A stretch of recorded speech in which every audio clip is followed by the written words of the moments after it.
बिस्मिल्लाहिर्रहमानिर्रहीम। नाज़रीन अस्सलाम वालेकुम। वसीम हाशमी आज मौजूद है रेड न्यूज़ चैनल के ऑफिस में। मेरे साथ हैं सीनियर सहाफ़ी सरदार मुमताज़ इनकलाबी साहब, इंतहाई सीनियर जर्नलिस्ट हैं। आइए आज इनसे हम बात करते हैं। अस्सलाम वालेकुम सर। वालेकुम सलाम आशमी साहब। सरदार साहब, सबसे पहले तो बहुत शुक्रिया वन पाकिस्तान के साथ बात करने का। सहाफ़ियों को दरपेश मसाइल में सबसे ज़्यादा जो मसला है, आप क्या समझते हैं कौन सा है? आप बहुत शुक्रिया आशमी साहब, आपने एक अरसा से आप भी कलम का और कैमरे का काम कर रहे हैं और आपने देखा होगा कि साफ़ियों के साथ कोई एक मसला हो तो वो बताऊं, मगर सबसे इम्पॉर्टेंट जो चीज़ है वो साफ़ियों को पर्सनली तौर पे इंडिविजुअल जो उनके कलम के रास्ते में हायल रुकावट है वो उसको बहुत प्रायोरिटी दें। जब साफ़ी किसी अपनी साफ्ती खिदमात के लिए इदारों के पास जाता है, किसी प्रोग्राम में जाता है, तो उसको इंसिस्ट किया जाता है वहाँ के इदारों की तरफ से, वहाँ की इंतज़ामिया की तरफ से, पुलिस की तरफ से। तो जिस वक़्त वो इंस्टीट्यूशन जो है वो उस वक़्त उसका जवाब तो नहीं दे सकता, मगर कम से कम उसके पीछे बैक इतनी होनी चाहिए कि उसका जवाब 2-4 साफ़ियों को मिले, ताकि आने वाले वक्त में आज जो बाकी लोग हैं उनको एक तहफ़्फ़ुज़ फराहम हो सके। और सबसे बड़ा इंसिस्ट ये है कि साफ़ियों को पर्सनली तौर पे इज़्ज़त नफ्स उनकी बहाल की जाए, जो उनकी। सरदार साहब, बेशुमार सहाफ़ियों की तंजीमें हैं। अभी मैं देख रहा था एक सहाफ़ी पे एफआईआर भी कटे, लेकिन वहाँ पे सहाफ़ी इकट्ठे नहीं होते, 2-4 सहाफ़ी इकट्ठे होते, बाकी नहीं होते। क्या आपकी जो तंजीमें हैं आपस में वो मुत्तफ़िक नहीं, इत्तेहाद नहीं है उनमें? जी, बहुत शुक्रिया आज़मी साहब। मैं तकरीबन मुझे 25 साल हो गए हैं और इंटरनेशनल जर्नलिस्ट काउंसिल पाकिस्तान का मैं नौमंतखब सदर हूँ। हमने कभी पूछा ही नहीं किसी को कि आप किस तंजीम से हैं, किस इलाके से हैं, किस मसलक से हैं। हमारा इलाका पाकिस्तान है, मसलक हमारा मुसलमान है और तंजीम हमारी कलम कबीला है, जो चाहे वो किसी भी चैनल से, अखबार से हो, शर्त है कि वर्किंग जर्नलिस्ट हो। आप बिल्कुल ठीक कहते हैं, मगर मैं सारी तंजीमों को इज़्ज़त और एहतराम और कदर हम दिल से करते हैं, करते थे, करते रहेंगे और जो जिसका जहाँ पे हाथ पहुँचता है वो करता है। मगर हम इंशाअल्लाह ताला चारों सूबों गिलगित बल्तिस्तान, आज़ाद कश्मीर में इस वक्त साफ़ी अपने आप को एक महफूज सफ़र कर रहे हैं, अपना तहफ़्फ़ुज़ महसूस कर रहे हैं। मैं 2 दिन पहले फॉरवर्ड कोटा में था, लाइन ऑफ कंट्रोल का आज़ाद कश्मीर का आखिरी शहर है। वहाँ पे हमारे बुखारी साहब के ख़िलाफ़ बहुत बड़ा एक इंसिस्ट हुआ था, मार पिटाई हुई थी, एफआईआर नहीं दर्ज हो रही थी। उससे पहले मैं खैबर पख्तूनख्वा में था, उससे पहले मैं सिंध में था, बलूचिस्तान में था।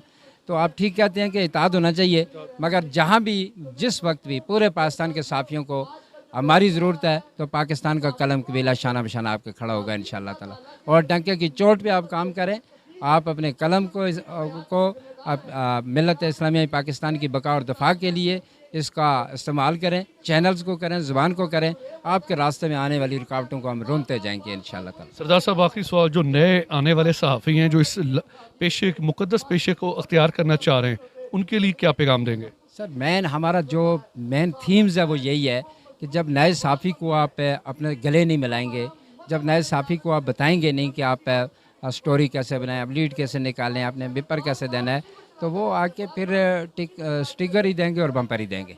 तो इसलिए उनको इतनी अपनाइयत दें, इतना प्यार दें, इतना खलूस दें कि वो, ताकि उनको महसूस ना हो कि हम सीख रहे हैं, महसूस ये हो कि हम सिखा रहे हैं। बेसिकली आप उनको सिखा रहे होते हैं और जिस वक़्त वो आपकी किसी शागिर्दी में आएंगे, आप उनको सिखाएंगे, तो बाहर आपकी रिस्पेक्ट में इजाफा होगा। आज हमें जो रिस्पेक्ट में थोड़ा बहुत जो मैं महसूस कर रहा हूँ, वो यही वजह है कि नए साफ़ियों को हम प्रायोरिटी नहीं देते, उनको गले नहीं मिलते, तो वो बाहर जाके ऐसे काम करते हैं जिससे पूरा कलम कबीला, पूरी साफ़त बदनाम होती है। सरदार साहब, वन पाकिस्तान के साथ बात करने का बेहद शुक्रिया। अल्लाह खुश रहे, जज़ाकल्लाह सर, बहुत शुक्रिया। जी नाज़रीन, इस वक्त मेरे साथ मौजूद हैं सीईओ रेड न्यूज़ मियां उस्मान साहब और इनके साथ तशरीफ़ फरमा है राजा जाहिद साहब। आइए इनसे बात करते हैं, पूछते हैं आज की ये जो पुरवकार तकरीब है इसके क्या अगराज़ व मकासद हैं। जी राजा साहब, सबसे पहले तो आप बताइएगा। बिस्मिल्लाहिर्रहमानिर्रहीम जी, बहुत शुक्रिया, आपने हमें यहाँ पर रेड न्यूज़ पे कवरेज दी। हम आपका तहे दिल से शुक्रिया अदा करते हैं। बेसिकली ये प्रोग्राम मुनक़िद करने का हमारा जो मिशन है वो सिर्फ साफ़ी बरादरी को इकट्ठे करके एक डिनर का एहतमाम किया गया है।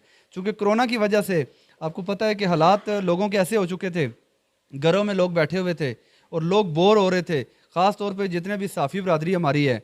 तो एक तो साफ़ी बरादरी को मुश्किलात का बहुत सामना करना पड़ता है, क्योंकि बेसिकली इनका कोई मुस्तकिल कारोबार नहीं होता और बड़ी मुश्किल से गुजारा करते हैं। तो गैदरिंग करने के लिए इनके बड़ा एक मसला मसाइल इनको दरपेश होते हैं।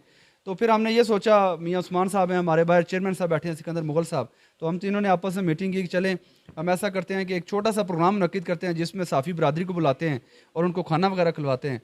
तो एक तो गैदरिंग हो जाएगी, दूसरा उनका ज़रा माहौल चेंज हो जाएगा बेसिकली हमारा ये, और उनके जो थोड़े बहुत मसले मसाइल हैं वो सुनते भी हैं। और अब आपने देखा है कि नेशनल प्रेस क्लब की आला जो और वो जी जी बिल्कुल शकील करार साहब साबिक जो सदर हैं वो भी तशरीफ़ लाए थे, तो और उनके साथ जो उनके बाकी नुमाइंदे हैं वो भी आए हैं। Sardar Mumtaz Inqalabi international journalist council of Pakistan के जो सदर हैं वो भी तशरीफ़ आवारी है, यहाँ पर वो बैठे हुए बाहर मौजूद हैं। तो बेसिकली इन सबको इकट्ठा करने का मकसद था कि एक गेट टुगेदर एक पार्टी हो जाए और खाने का एहतमाम हो जाए और गपशप हो जाए। मियां उस्मान साहब, सबसे पहले तो ये बताइएगा कि रेड न्यूज़ को हम सैटेलाइट पे कब देख रहे हैं? बिस्मिल्लाहिर्रहमानिर्रहीम। जी इंशाल्लाह बहुत जल्दी जी।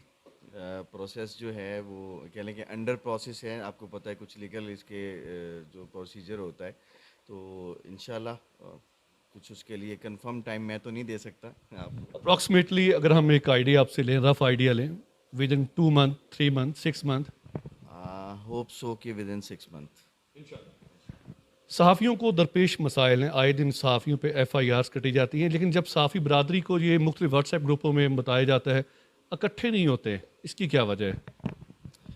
देखें जी, इकट्ठे तो आप किसी भी शोबे के अंदर चले जाएं हम इकट्ठे कहीं पे भी नहीं होते। तो इकट्ठे हो जाएं तो सारे मसले ही हल हो जाएं।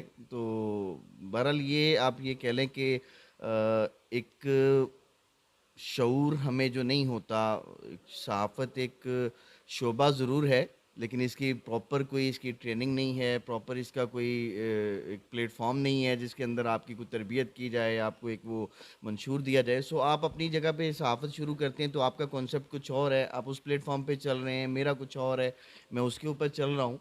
तो इसके लिए बिलाशुबा इसकी ज़रूरत होती है, लेकिन आपको पता है कि मैंने तो किसी शोबे में इत्तेहाद नहीं देखा, तो होना तो चाहिए, ये सारे कहते हैं कि होना ही चाहिए। तो बहरहाल जी इसके लिए कुछ कोशिश हमारी तरफ से भी होनी चाहिए।